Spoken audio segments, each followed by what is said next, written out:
gente que vai achar que a universidade é só bagunça, que a universidade é balbúrdia. É a palavra que mais tem sido usada, né? Bom, será que a universidade é só isso? É só aluno fazendo bagunça? É aluno fugindo de aula? É aluno tentando, ficar anos e anos numa mamata do governo?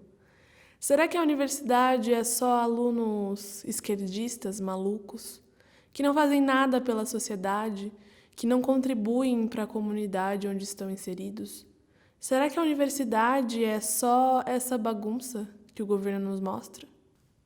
A palavra do momento tem sido balbúrdia. Bom, a palavra da universidade mesmo é luta. Luta diária e constante. Não só essa luta que você está vendo aqui no vídeo, da gente sair na rua, se manifestar contra os cortes, tentar proteger a universidade, tentar salvar o nosso sonho de se formar. Não é só essa luta, é uma luta diária, é uma luta que instrumentaliza a educação, que torna a educação emancipadora. É uma luta diária de quem está aqui na universidade, alunos e professores, e que sabem que ela não deve se fechar nela mesma.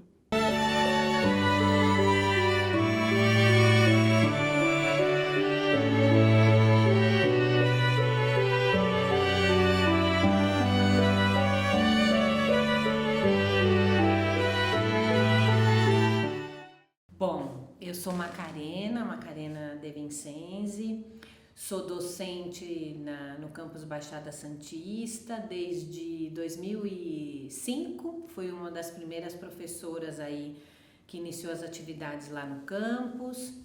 A minha área de atuação na graduação é o curso de nutrição, eu sou nutricionista, mas eu atuo também num eixo de formação que é o eixo trabalho em saúde, que traz aí toda essa dimensão do Sistema Único de Saúde, numa perspectiva de saúde coletiva. Então, eu acabo dando aula para todos os cursos, né, da área da saúde lá do campus, isso do ponto de vista de graduação.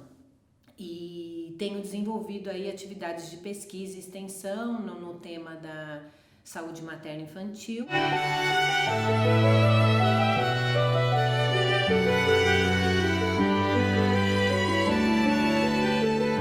Nesse momento esse ano, na verdade, o projeto passou aí pelos trâmites de aprovação, então a gente começou as atividades mais ou menos em março desse ano. O nome do projeto é Tecendo a Rede de Cuidado à Mulher e à Criança na Zona Noroeste de Santos. E, na verdade, ele é um projeto que está com este nome, com um formato novo, mas ele é a continuidade de um projeto anterior que eu já tinha desenvolvido nessa comunidade, nessa região da cidade de Santos, que é a Zona Noroeste, que é uma região que tem indicadores muito diferentes em relação à cidade e ao que as pessoas pensam e imaginam de Santos, né, que a gente associa à orla, né, a orla marítima, que enfim acaba concentrando uma população de uma renda mais alta. E na Zona Noroeste é uma área de bastante vulnerabilidade social. E desde então, do nosso início das atividades no campus, a universidade já vem direcionando seus projetos, não só de extensão, mas a própria formação dos estudantes. A gente tem se aproximado dos serviços e dos equipamentos de lá. Então, eu estou retomando as ações e acho que eu posso ir contando um pouco dessa história.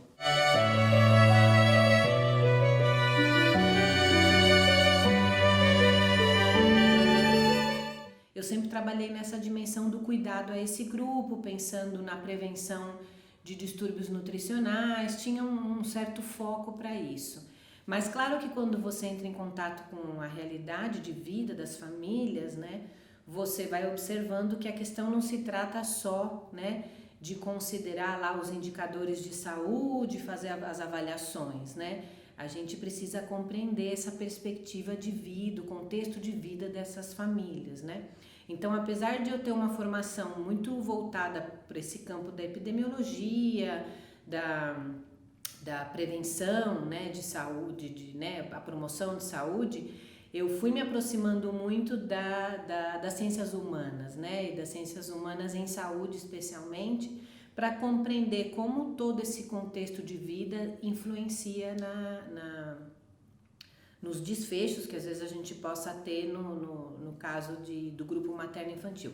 Então a ideia do projeto surgiu,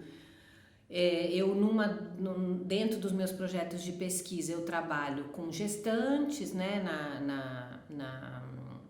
na perspectiva de acompanhamento da gestação e pensando no resultado positivo para a mulher e para o bebê, na perspectiva do aleitamento materno, porque esse é o foco bastante da nutrição, como a gente pode compor a orientação da alimentação e do cuidado na gestação e depois do parto, os cuidados com a criança e o aleitamento materno.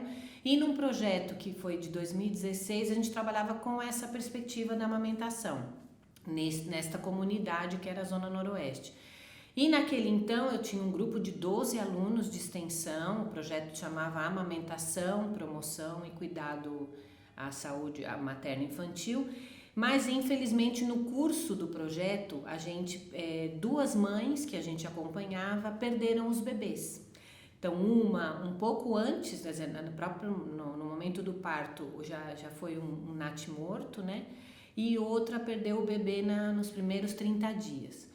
E isso, de alguma forma, me aproximou dos índices, né, quer dizer, se revelaram os indicadores numéricos que eu sabia da cidade. A região da Baixada Santista é a região do estado de São Paulo que tem a maior mortalidade infantil, chega a ser maior do que o Brasil, a Baixada como um todo. Santos, dentro dos 9 municípios, ainda tem valores menores, mas enfim, é uma questão de saúde pública, né?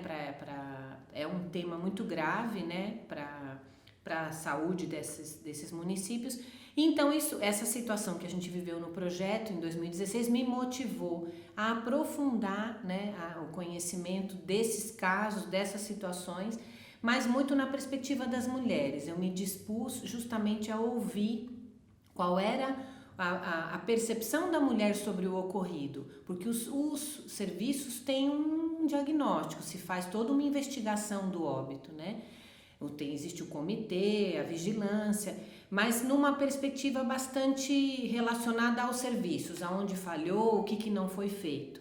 E toda essa outra dimensão que eu estava dizendo da vida, das famílias, foi uma coisa que me motivou muito, até por andar nas comunidades e saber das realidades. Então eu fiz um estudo qualitativo numa abordagem das ciências humanas, né? E eu fiz uma entrevista em profundidade com essas mulheres. Isso é um projeto financiado pela FAPESP, é um projeto de pesquisa. E dele, eticamente, eu me senti provocada diante dos relatos que eu ouvi das mulheres, uma das questões era, eu tenho que dar um retorno, né? Um retorno tanto para os serviços como para as próprias mulheres em relação a questões que elas apontavam que estavam dentro da possibilidade de ação dos serviços de saúde.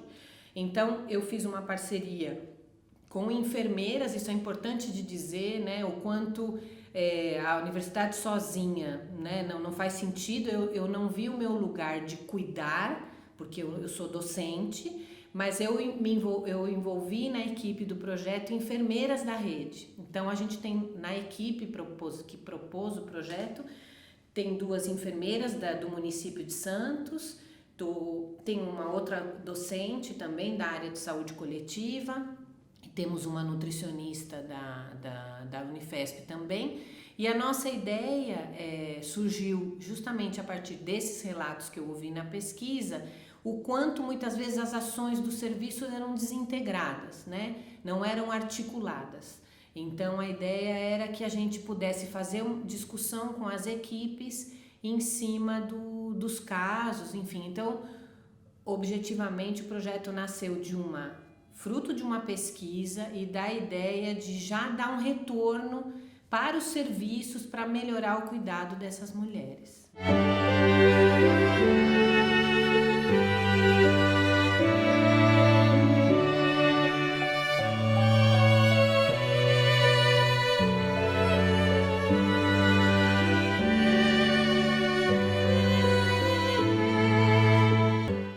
Em relação às mulheres e às crianças, é difícil mensurar, né? impacto, né? Ou como avaliar o impacto. O indicador da mortalidade é um indicador muito sensível, né? Inclusive, acho que a gente agora está num momento bastante difícil, porque as nossas ações, as ações do setor saúde têm um limite. À medida que há um problema social, de renda, de acesso, de retirada de direitos, essas famílias vão estar muito mais vulneráveis para a mortalidade. Então, é muito difícil dizer que o projeto possa impactar em algo cuja determinação é muito mais ampla, né? Então, eu acabo tendo mais clareza do impacto, e acho que esse tem sido meu principal objetivo neste momento, com o Tecendo a Rede, é impactar as equipes. Então, mais do que o público, é cuidar e conversar e dialogar com as equipes que cuidam deste grupo. Isso tem sido mais a minha preocupação na coordenação do projeto, porque a partir da pesquisa que eu fiz, o que as mulheres relatavam era isso, o quanto havia essa dificuldade de diálogo entre os profissionais, como a mulher peregrinava nos serviços, como ela não era compreendida, não era ouvida nas suas necessidades. Então, eu fiquei muito mais angustiada, né, e mobilizada em dialogar com as equipes em si do que de fato. E eu acho que indiretamente penso que isso vai ter um efeito importante no cuidado, né? No que eles vão, como esse cuidado vai poder ser mais integral, considerando as histórias de vida e as condições de vida das mulheres, né?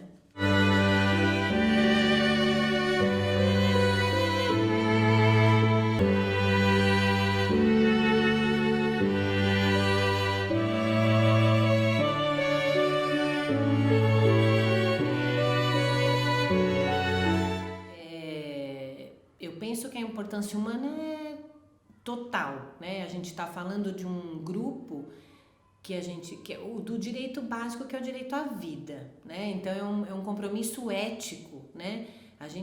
Eu penso, tá na universidade, numa região onde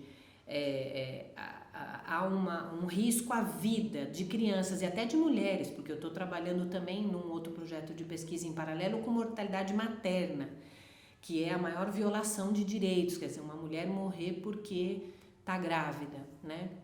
Então, eu penso que do ponto de vista de humanidade, não tem nem... A importância humana é uma violação de direitos e só por isso já é muito grave, né? E em relação ao olhar das humanidades, eu tenho mais do que evidências, né, para dizer que não é possível um projeto que, ainda que se apresente como sendo da saúde, se ele não for atravessado pela temática das ciências sociais, esse olhar mais amplo, tanto de conceituar gênero, entender tudo que está envolvido nesse processo de maternidade, entender a questão da violência contra a mulher, a situação da família, condições de vida mesmo, acesso a outros direitos, quer dizer, é totalmente atravessado, né? Então, não é possível hoje lidar com um problema de saúde sem o olhar das humanidades, né? Eu fui buscar isso na minha formação, depois já com doutorado, meu pós-doutorado foi dentro das ciências humanas em saúde, pensando na metodologia de pesquisa qualitativa. Então, é total a importância, os números só não explicam e não resolvem o problema. Então, eu vejo como essencial, senão seria impossível pensar numa abordagem e numa ação, né, de uma política pública que não esteja baseada em dados relacionados à vida das pessoas e a tudo que atravessa a vida humana, né? Então é total as ciências humanas nisso aí. Tá, mas nutrição, medicina, enfermagem e engenharia importam, né? Mas e os cursos de humanas? Eles não trazem nenhum retorno à sociedade, não que eu saiba. Meu nome é Felipe, sou graduando de Pedagogia, estou no 5º termo. Sou criança aqui do Pimentas, nasci, cresci, moro aqui no Pimentas e faço parte do PIB de Pedagogia. Eu sou Ana Clara, faço Pedagogia e sou no meu 3º termo aqui. Eu sou da Zona Sul de São Paulo, da região do Grajaú, E minha família toda é da educação, então não teve como eu não entrar nessa área. Também faço parte do projeto PIB de Pedagogia.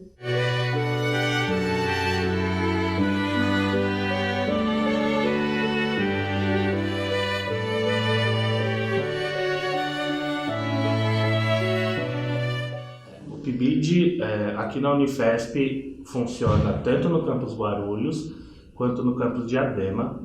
Em Guarulhos, especificamente, nós temos 2 grupos, o Grupo L e o Grupo Joaninha. Nós fazemos parte do Grupo Joaninha. O Grupo Joaninha, ele consiste em trabalhos fixos em 3 escolas de educação infantil.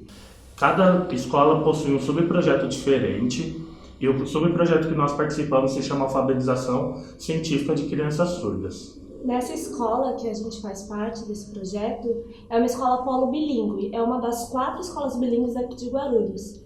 É em salas onde só possuem alunos surdos, em média de 6 a 8 alunos surdos, e professoras que trabalham com a mediação através da língua brasileira de sinais, a Libras. E o nosso papel, o tema do nosso projeto nessa escola é alfabetização científica para crianças surdas. Então a gente trabalha temas como alimentação, como no último semestre do ano de 2018, e nesse ano de 2019 a gente está trabalhando com conceitos de astronomia. Então a gente trabalha com eles a respeito dos conceitos básicos de astronomia, até conceitos mais complexos como motivos de estações do ano, enfim. E os alunos lá são de 4 a 10 anos, então são os ensino fundamental e ensino em educação infantil.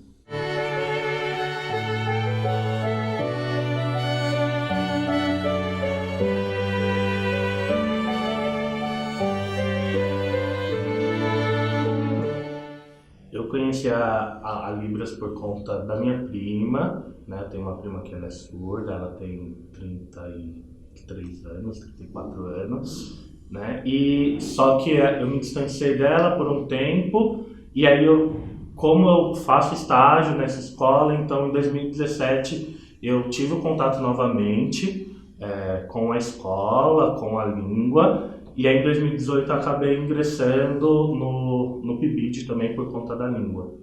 Eu nunca tinha tido contato com nenhum surdo, apenas em ambientes religiosos, onde eu apenas via o intérprete durante os momentos, mas não tinha nenhum contato com Libras.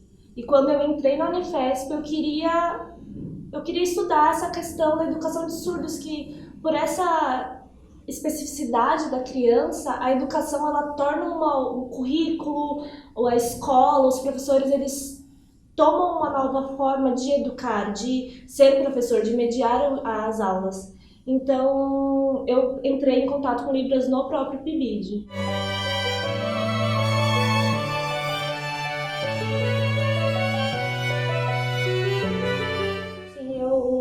Eu vou começar uma pesquisa agora no próximo semestre a respeito de como aproximar a família e a escola de crianças surdas, mas com a questão dos pais serem ouvintes. Porque cerca de 95% das crianças que nascem surdas são em famílias de pais ouvintes.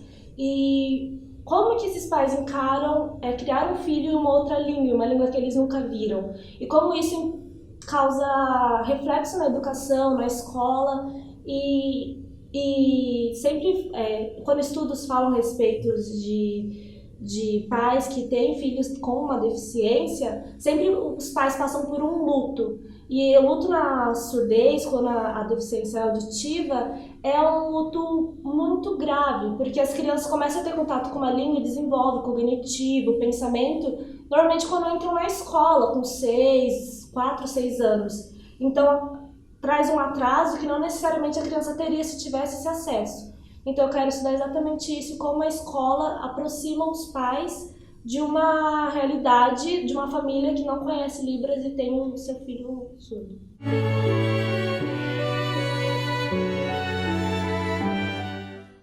Primeiro que os projetos da universidade eles são extremamente importantes para o território, para a formação docente, né?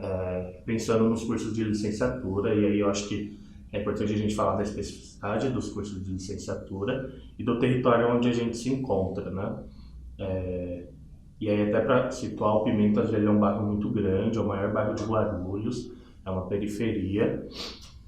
E a Unifesp ela faz um movimento através dos projetos de extensão, através de inúmeros processos de estar dentro das escolas, das instituições públicas, para fazer um diálogo e etc. A gente foi surpreendido porque a gente não tem ideia de que próximo ano o PIBID continue, provavelmente, pode ser que o PIBID acabe no próximo ano.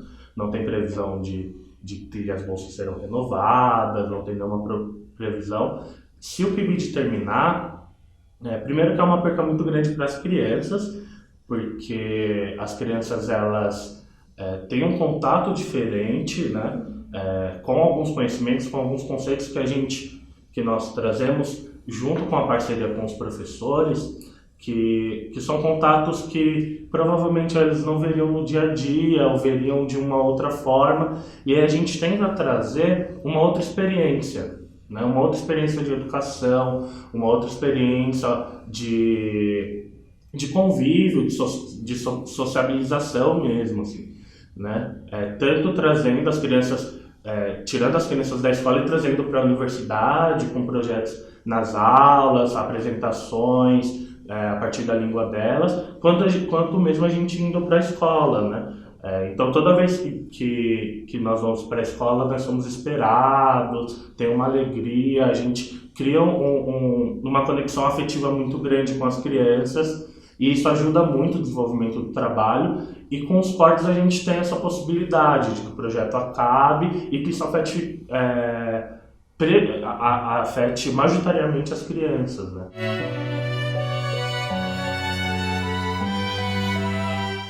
E no nosso caso, nosso projeto de extensão traz benefícios tanto para as crianças quanto para a comunidade, tanto para nós, por exemplo, eu me encontrei na educação de surdos, eu queria seguir essa carreira e é algo extremamente difícil hoje nós encontrarmos professores capacitados que possam trabalhar em uma sala bilíngue.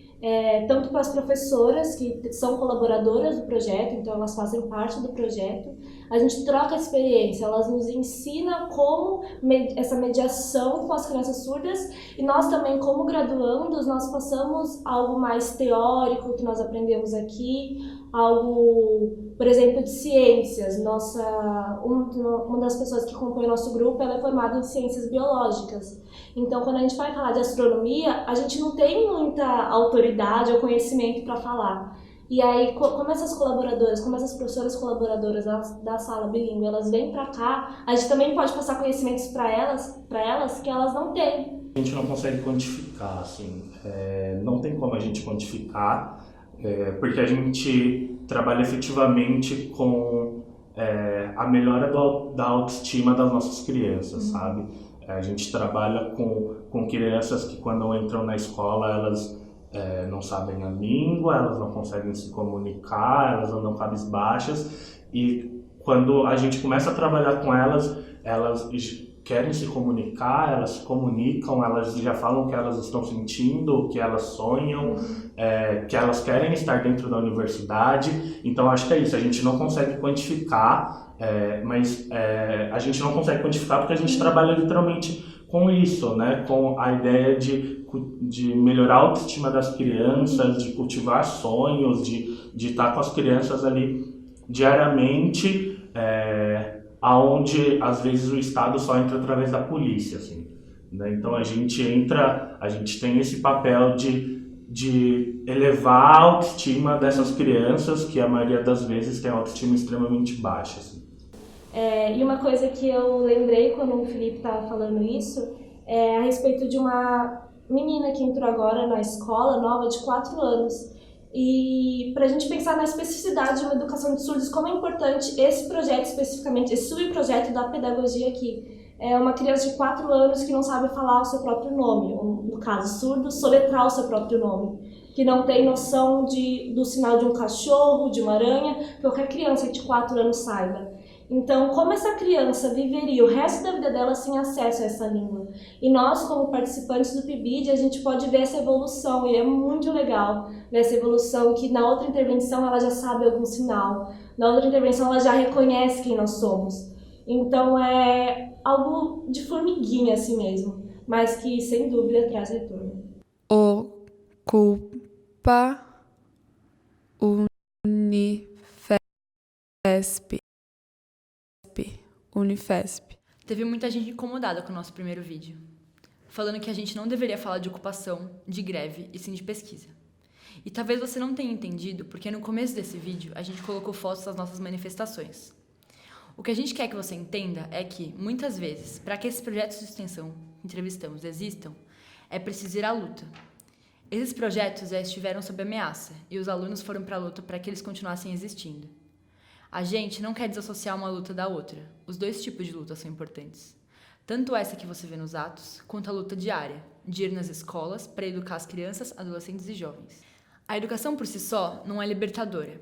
O que a gente busca é uma educação que eduque, mas também desperte as pessoas para que elas possam lutar ao nosso lado também. Temos muito mais projetos de extensão, como esses 2 que vocês viram nas entrevistas. Não tantos projetos de extensão quanto gostaríamos, mas ao longo desses vídeos você vai perceber que a Unifesp contribui sim com a sociedade e que a universidade pública é fundamental para o Brasil.